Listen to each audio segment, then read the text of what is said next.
नमस्कार दोस्तों, कैसे हैं? आशा है अच्छा ही होंगे। आज का फिर से 50 प्रश्नों का ये जीएस का सेट आप देखेंगे। अगर आप नए हैं तो चैनल को सब्सक्राइब कर लें, नोटिफिकेशन को ऑन कर लें। आज का पहला प्रश्न शुरू करते हैं। आकाश में तारा टिमटिमाता हुआ दिखाई देने का कारण है। अगर तारा टिमटिमाता हुआ दिखाई देने का कारण अगर पूछे तो आप इसको एक एक करके देख सकते हैं। प्रकाश को छितराना, परावर्तन, अपवर्तन, विवर्तन। तो अगर आप पढ़ रहे होंगे तो जैसे ही आप देखेंगे ऑप्शन, तो अपवर्तन के कारण ऐसा संभव हो पाता है। तो पहले का सही जवाब सी हो जाएगा। नंबर दूसरा देखेंगे, प्रथम भाषाई राज्य किसे बनाया गया था। अगर इस पर हम थोड़ा सा चर्चा कर लें, डिस्कशन कर लें, तो इस चीज को आप पहले समझें कि प्रथम भाषाई राज्य क्यों बनाया गया था। 1953 ईस्वी जब भारत आज़ाद हुआ था तो जैसे राज्य था उसी तरह से इसे रखा गया था। प्रथम राज्य पुनर्गठन आयोग का जो गठन किया गया था, अगर आप इसकी चर्चा करें, प्रथम राज्य पुनर्गठन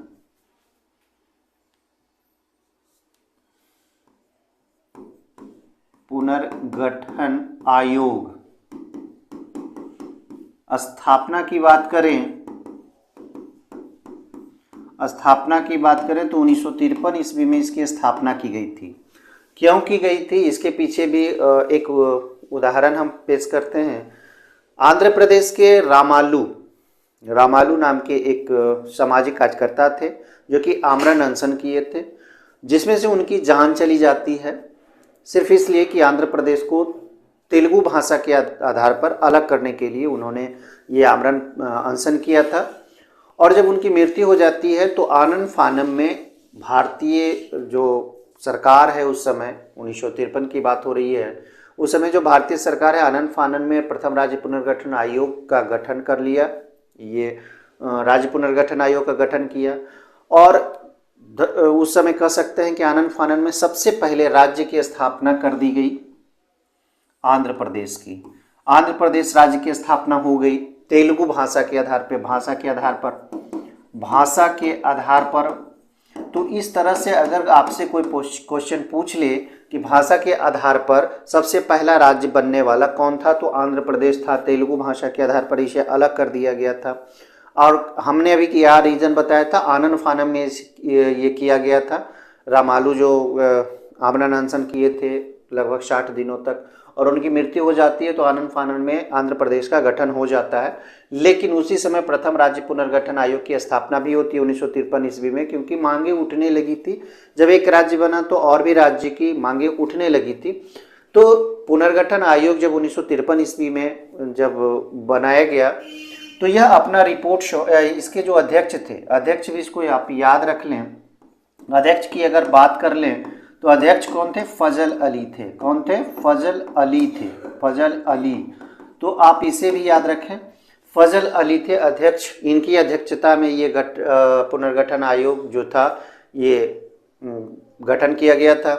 अब इसका रिपोर्ट आया था 1955 ईस्वी में। 1955 ईस्वी में इसने रिपोर्ट सौंपा था और इस रिपोर्ट के आधार पे कानून तय किया गया, पारित किया गया संसद में। तो 1956 ईस्वी में ये कानून पारित हुआ। 1956 ईस्वी में संसद से पारित हुआ। कहाँ से पारित हुआ? संसद से पारित हुआ। तो जब संसद से पारित हुआ तो उसी समय राज्यों का गठन स्टार्ट हो गया और राज्यों का जब गठन शुरू हुआ तो कितने राज्य बने थे? सर्वप्रथम की अगर हम बात कर लें तो 14 राज्य बने थे और 6 केंद्र शासित प्रदेश बने थे। केंद्र शासित प्रदेश, तो इसे भी आपको याद रखने हैं। 1956 की हम बात कर रहे हैं। 1956 ईस्वी में जब यह संसद से पारित हो गया था कानून, ये जो सिफारिश किया था फजल अली, तो फजल अली के सिफारिश के आधार पर कानून संसद से पारित हुआ 1956 ईस्वी में। और उस समय 14 राज्य 6 केंद्र शासित प्रदेश बनाए गए थे। भाषा के आधार पर बनाए गए थे, कुछ क्षेत्रीय के आधार पर बनाए गए थे, लेकिन भाषा के आधार पर भी अलग किए गए थे। तो इस तरह से आपको यहाँ पे पढ़ने हैं प्रथम भाषाई राज्य या फिर कह सकते हैं कि भाषा के आधार पर अलग होने वाला या गठन होने वाला पहला राज्य आंध्र प्रदेश था, जो कि 1953 ईस्वी में इसकी स्थापना हुई थी। आंध्र प्रदेश का गठन हुआ था। प्रथम राज्य पुनर्गठन आयोग की स्थापना 1953 ईस्वी, ये भी आपको याद रखने हैं। अध्यक्ष के रूप में फजल अली थे और इन्होंने अपना रिपोर्ट 1955 ईस्वी में सौंपा था और 1956 ईस्वी में संसद से पारित हुआ था। और 1956 ईस्वी में जब संसद से पारित हुआ था तो 1956 ईस्वी में ही 14 राज्यों की स्थापना की गई थी और 6 केंद्र शासित प्रदेशों की। और फिर उसके बाद समय समय पर संविधान संशोधन होते गए और राज्यों का बंटवारा होता गया भाषा के आधार पर, ये सही लेकिन बढ़ते गया। अब आगे देखेंगे अरुंधति राय किस पुस्तक की लेखिका है, ये बताना है आपको। अरुंधति राय किस पुस्तक की लेखिका है? God of Small things. देखिए फर्स्ट में ही इसका सही जवाब हो गया God of Small things. God of Small things इनकी कृति है और इन्हें इसी पर 1997 ईस्वी में, यही बुक पर 1997 ईस्वी में बुकर पुरस्कार से नवाजा गया था। बुकर प्राइज मिला था इन्हें, बुकर पुरस्कार। तो ये भी आपको याद रखने हैं। 1997 ईस्वी में बुकर पुरस्कार से सम्मानित ये God of Small Things Arundhati Roy के द्वारा लिखी गई पुस्तक है। चलिए आगे देखेंगे। एक एक चीज़ों को समझना होगा दोस्त, तभी आप आगे बढ़ पाएंगे। एक सीट लेनी है, एक नौकरी लेनी है, तैयारी तो यही है और तैयारी इसीलिए की जाती है। और तैयारी इतनी पुख्ता होनी चाहिए कि आप किसी भी एग्ज़ाम में जब आप बैठें तो दिमाग आपका 100% काम करे, ओवर कॉन्फिडेंस ना हो, एकदम इजीली चीज़ों को लें, क्वेश्चन को इजीली लें। और यह तभी संभव है जब आप इस तरह के डिस्कशन का वीडियो देखेंगे, प्रैक्टिस सेट बनाएंगे, क्वेश्चन आपको बार बार मिलेंगे ताकि आपका कन्फ्यूजन दूर हो सके। कभी ये ना लगे कि इसका आंसर ये होगा, इसका आंसर ये होगा, ठीक है, 4 ऑप्शंस में से आप कन्फ्यूजन में ना रह जाएं। वैसी स्थिति को समाप्त करने के लिए ही इस प्रकार के वीडियो बनाए जाते हैं, इस प्रकार के वीडियो आपके लिए लाए जाते हैं, इस तरह के क्वेश्चंस तैयार किए जाते हैं ताकि आपको कहीं से भी कोई प्रॉब्लम वहाँ पे ना हो। तो दोस्त अगर आप चाहते हैं कि हम तैयारी करें, वो भी वैसी तैयारी जो कि अगर हम जाएं तो परीक्षा को क्रैक ही करें, भले आगे चल के मेरिट ना बने वो अलग मैटर है, लेकिन परीक्षा को क्रैक करना पहली प्राथमिकता होगी। और प्राथमिकता के आधार पर ही ये तय किया जाएगा कि आप किस तरह की पढ़ाई करते हैं। और यह अभी क्षण जो है, इस समय का क्षण जो है आपके लिए बेहद उपयुक्त है। तो दोस्तों चौथा नंबर प्रश्न पे हम लोग चलेंगे। क्लोरोफ्लोरोकार्बन, जिसे हम लोग CFC के नाम से जानते हैं, CFC के नाम से जानते हैं, ज़्यादातर कहाँ इस्तेमाल होता है देख लेते हैं। माइक्रो ओवन, सौर हीटर, धुलाई मशीन, रेफ्रिजरेटर में इसका प्रयोग किया जाता है। CFC का प्रयोग सबसे ज़्यादा कहाँ किया जाता है? रेफ्रिजरेटर में किया जाता है, AC में किया जाता है, ठीक है। प्रशीतक के रूप में इसमें फ्रीऑन, एक और याद कर लें, प्रशीतक के रूप में कौन चीज़ का प्रयोग किया जाता है? फ्रीऑन का प्रयोग किया जाता है, जो कि एक गैस है और ये भी ओजोन के लिए, या कह सकते हैं कि ये जो ताप बढ़ाने का काम होता है, ये भी एक कारक होता है ताप बढ़ाने में। प्रशीतक फ्रीऑन जो होता है, CFC क्लोरोफ्लोरोकार्बन, ये भी बहुत खतरनाक है।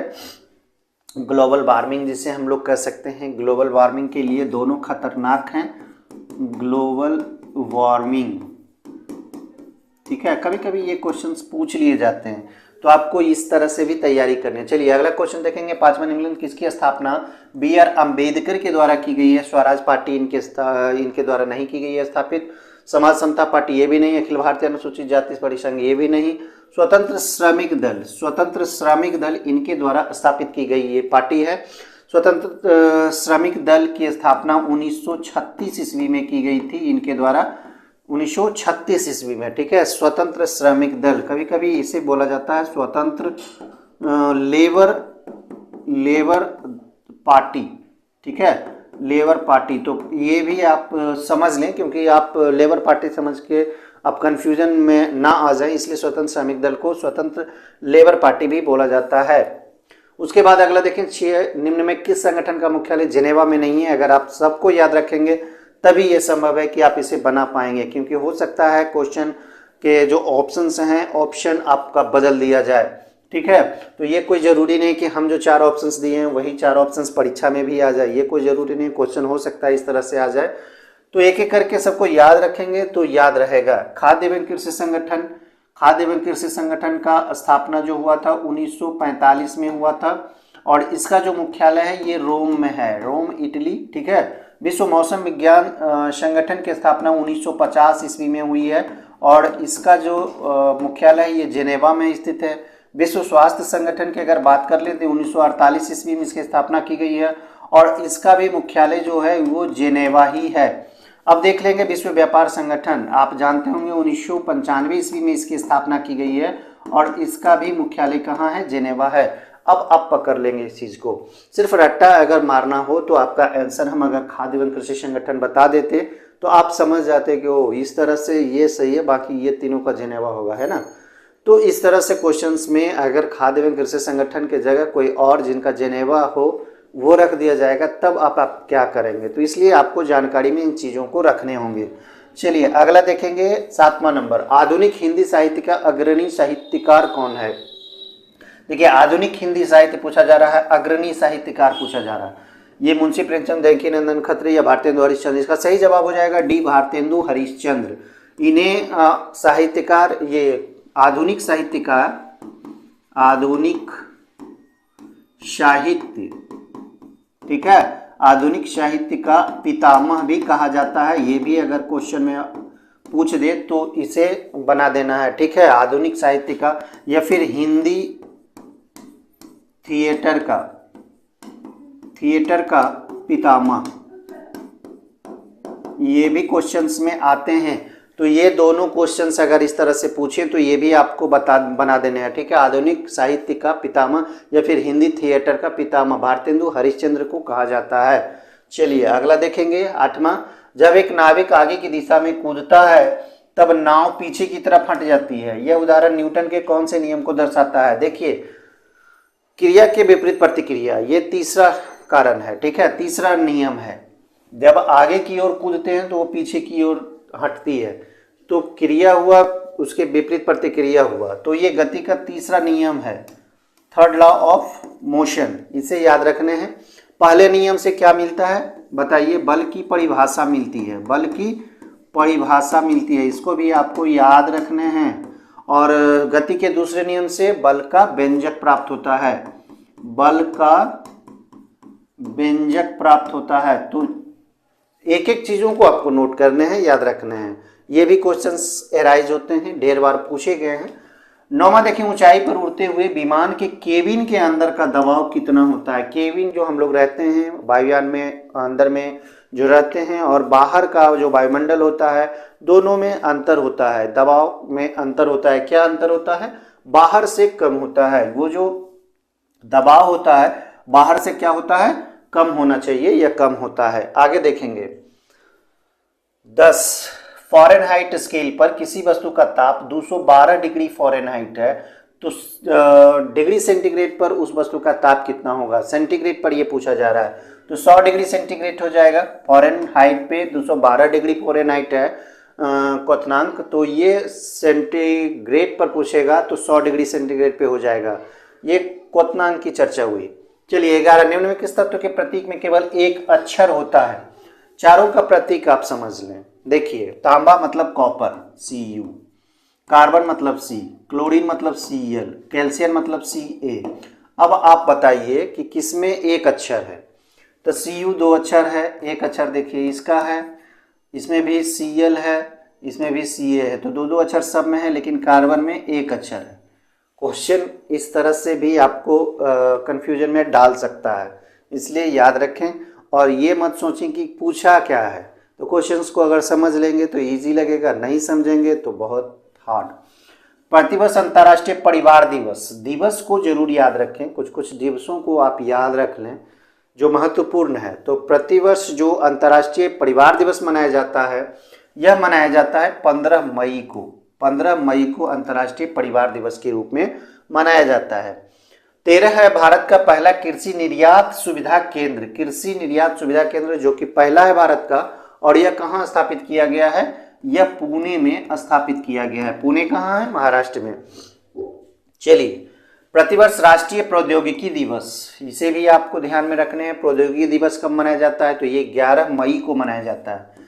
प्रौद्योगिकी दिवस कब मनाया जाता है? 11 मई को।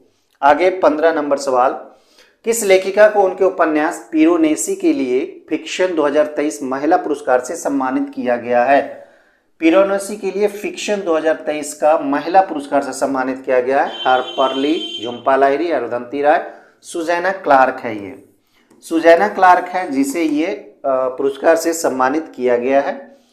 अगला देखेंगे, निम्नलिखित में से किस संस्था द्वारा हाल ही में शून्य अभियान की शुरुआत की गई है? शून्य अभियान कहने का मतलब है कि जो प्रदूषण की जो मात्रा है, गाड़ियों से निकलने वाले धुओं की जो मात्रा है, उसे शून्य करना है। और यह किस संस्था द्वारा शुरू किया गया है यह अभियान? तो आप देखें, नीति आयोग के द्वारा यह अभियान शुरू किया गया है 2021 से यह अभियान शुरू किया गया है। तो ये भी आपको ध्यान में रखने हैं। आगे देखेंगे, 17 वैश्विक बौद्ध सम्मेलन का आयोजन भारत में पहली बार कहाँ किया जाएगा? बौद्ध सम्मेलन का आयोजन, ठीक है, भारत में पहली बार। तो राजगीर, नालंदा, सारनाथ, कुशीनगर, तो यह पहला बार नालंदा में किया जा रहा है जो कि बिहार में है। कहाँ है? बिहार में। नालंदा सभी लोग जानते हैं कि बिहार में है। नालंदा किस लिए प्रसिद्ध है ये भी आपको याद होगा, ठीक है। नालंदा खंडहर तो है ही, किस लिए प्रसिद्ध है? बौद्ध भिक्षुओं के लिए भी प्रसिद्ध है, ये भी कह सकते हैं। नालंदा विश्वविद्यालय के लिए प्रसिद्ध है, शिक्षा का मुख्य केंद्र हुआ करता था, ये भी आपको ध्यान रखना है, ठीक है। हाल ही में चर्चा में रहा देखो अपना देश श्रृंखला है, किस मंत्रालय की पहल है? तो ये तो आसान है, आप समझ सकते हैं, पर्यटन मंत्रालय का यह पहल है। ये देखो अपना देश, यह एक श्रृंखला के रूप में प्रदर्शित की गई है। 19 देखें फरवरी 2023 में प्रकाशित पुस्तक ब्यूटीफुल थिंग्स, एक पुस्तक है ब्यूटीफुल थिंग्स की लेखिका नहीं होगा, लेखक होगा, ठीक है।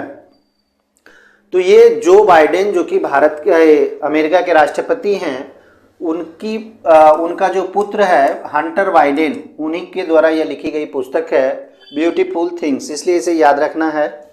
20वां नंबर, किस राज्य सरकार ने जानवरों के लिए देश का पहला एम्बुलेंस नेटवर्क स्थापित करने की घोषणा की है? तो यह तमिलनाडु हो जाएगा। तमिलनाडु के द्वारा ऐसा किया गया है कि देश का पहला एम्बुलेंस नेटवर्क स्थापित करने की घोषणा की गई है। कहने का मतलब है, आप देखते होंगे कि जो शहरों में आप देखते होंगे, शहरों में ढेर सारे जानवर जो होते हैं वो खुले में छोड़े हुए होते हैं और भटकते रहते हैं सड़कों पर, तो उनके लिए पहला एम्बुलेंस नेटवर्क स्थापित करने की योजना की गई है।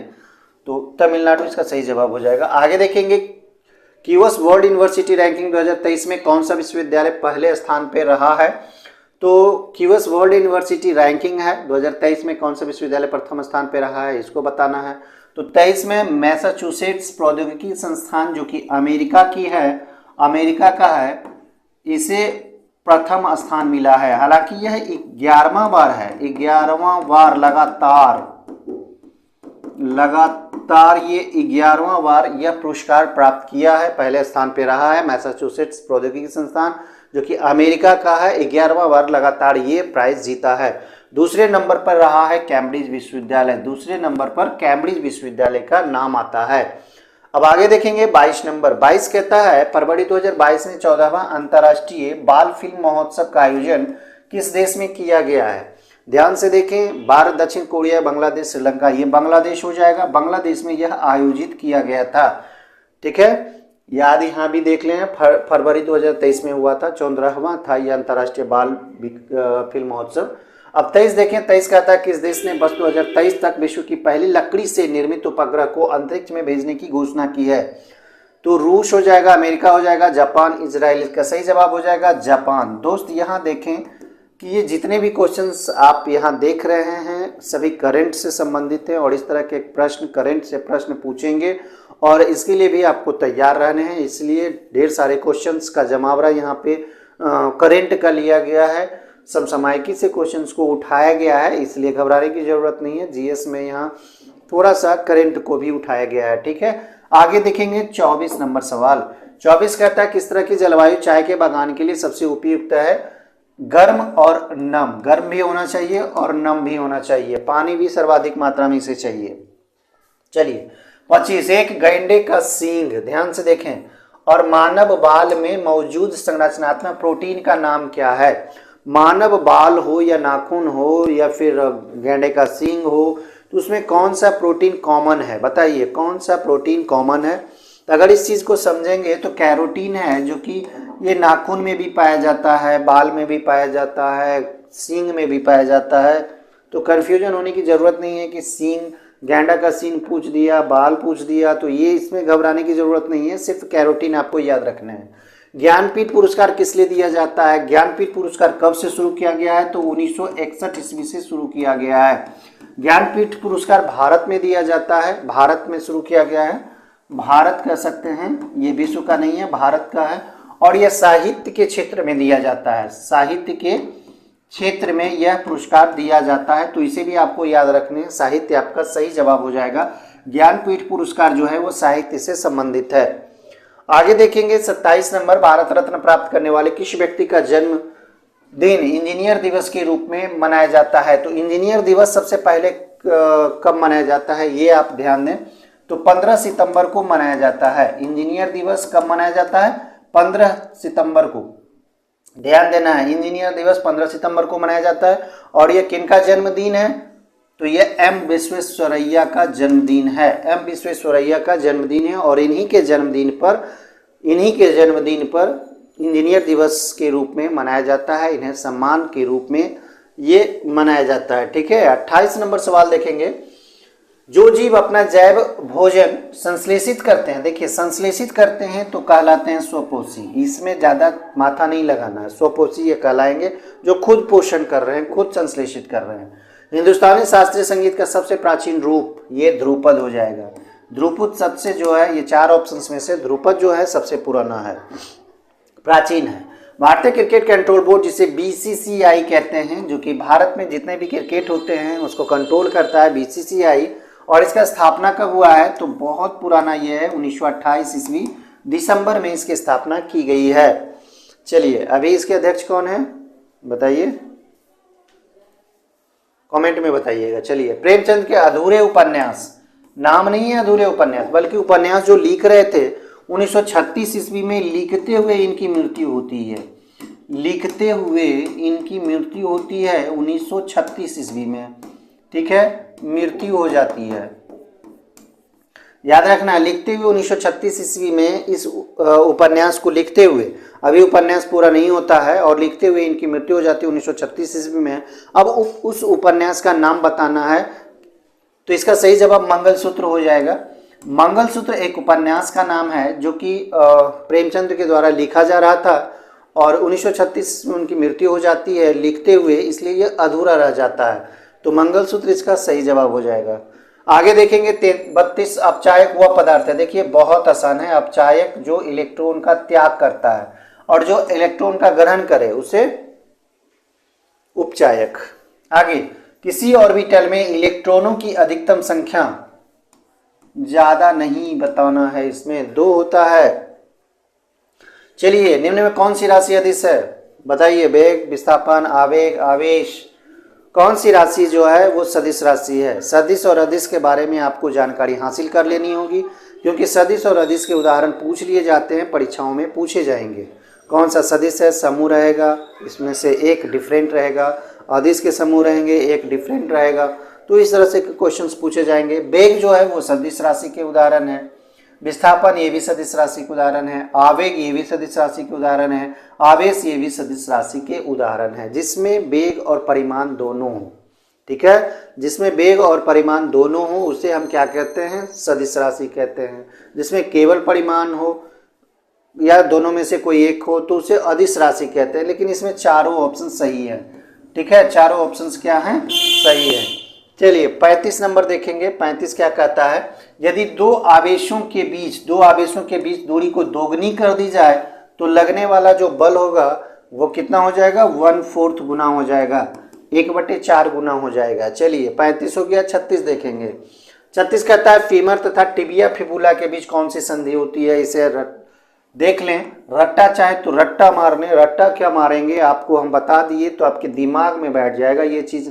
अब इसे कब्जा संधि के नाम से कहते हैं। फीमर, फीमर जो होता है जांघ की सबसे लंबी हड्डी होती है, शरीर की सबसे लंबी हड्डी फीमर होती है, ठीक है। टिबिया फिबुला जो होता है इसको कौन सी संधि जोड़ता है, इसे कब्जा संधि जोड़ता है, जिसे हम लोग ठेंगुना कहते हैं, ठीक है।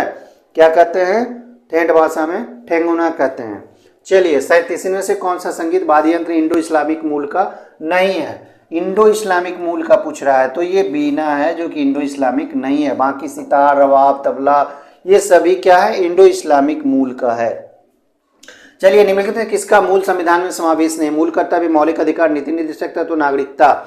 सभी के सभी ये नागरिकता, नीति निर्देशक तत्व, मौलिक अधिकार सभी का मूल संविधान में वर्णित है, समावेश है। लेकिन मूल कर्तव्य जो है ये 42वां संविधान संशोधन, 42वां संविधान संशोधन 1976 ईस्वी में जोड़ा गया था, ठीक है, जोड़ा गया था। किसके सिफारिश पे, ये सरदार स्वर्ण सिंह, सरदार स्वर्ण सिंह के सिफारिश पर, सरदार स्वर्ण सिंह के सिफारिश पे। ये एक समिति है, समिति कह सकते हैं, समिति थी जिसकी सिफारिश पे मूल कर्तव्य को जोड़ा गया है। मूल कर्तव्य कहाँ से लिए गए हैं, ये लिए गए हैं रूस के संविधान से, रूस के संविधान से मूल कर्तव्य को लिया गया है। मूल कर्तव्य कितने हैं, 11 की संख्या में, 11 की संख्या में मूल कर्तव्य हैं, ठीक है, 11 की संख्या में मूल कर्तव्य हैं, रूस से लिए गए हैं। सरदार स्वर्ण सिंह समिति के सिफारिश पर 42वां संविधान संशोधन 1976 में इसे जोड़ा गया था। तो आपका सही जवाब हो जाएगा मूल कर्तव्य, ठीक है, याद रखना इस चीज को। चलिए आगे देखेंगे 39, बिजली के संरक्षक तार जिसे हम लोग फ्यूज वायर क्विक बोलते हैं, फ्यूज वायर की विशेषताएं क्या होती है, उच्च प्रतिरोध होना चाहिए और निम्न गलनांक होना चाहिए। तो आपका सही जवाब हो जाएगा उच्च प्रतिरोध और निम्न गलनांक। इसका क्या होना चाहिए, आचरण होना चाहिए, इसकी विशेषता होनी चाहिए। चलिए ट्रेकोमा किस अंग का रोग है, ट्रेकिया, फेफड़ा, जिह्वा या फिर आंखें। आंख की ये बीमारी है ट्रेकोमा बीमारी, ठीक है। आगे देखेंगे वायरल जनित बीमारी है। 41, निम्न में कौन हाइड्रोजन का एक समस्थानिक नहीं है। हाइड्रोजन के 3 समस्थानिक हैं, कितने समस्थानिक हैं, 3 समस्थानिक हैं हाइड्रोजन के, ठीक है। हाइड्रोजन के 3 समस्थानिक है, कौन कौन है, एक है ट्रिटियम, एक है ड्यूटेरियम और एक है प्रोटियम।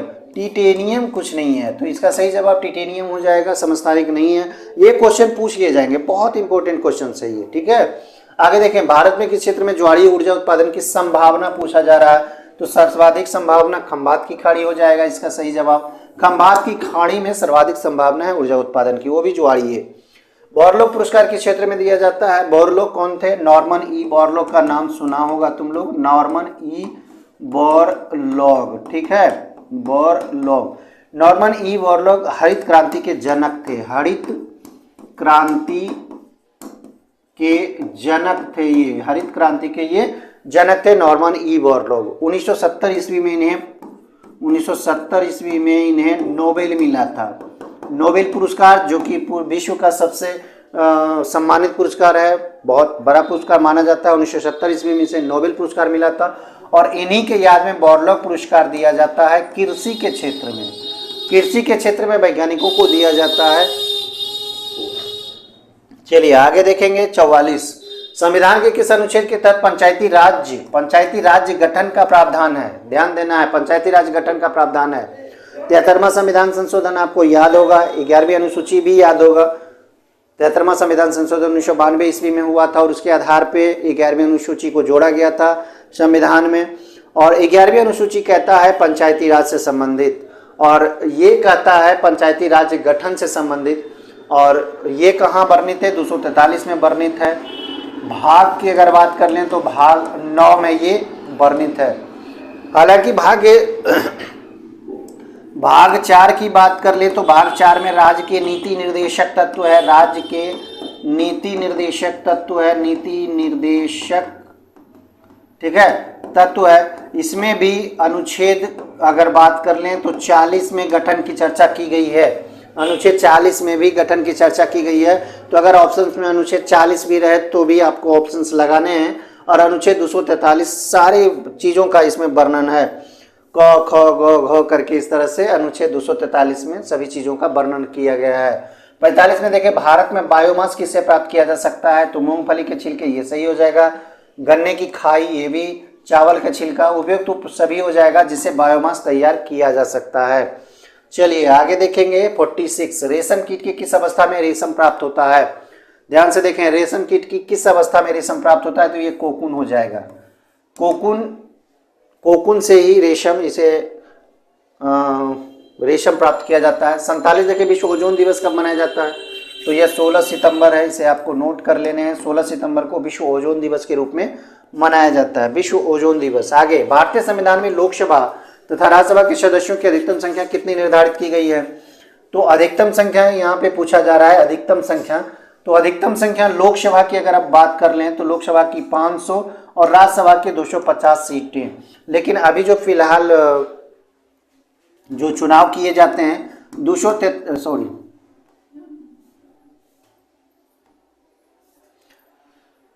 कितने पे किए जाते हैं, 500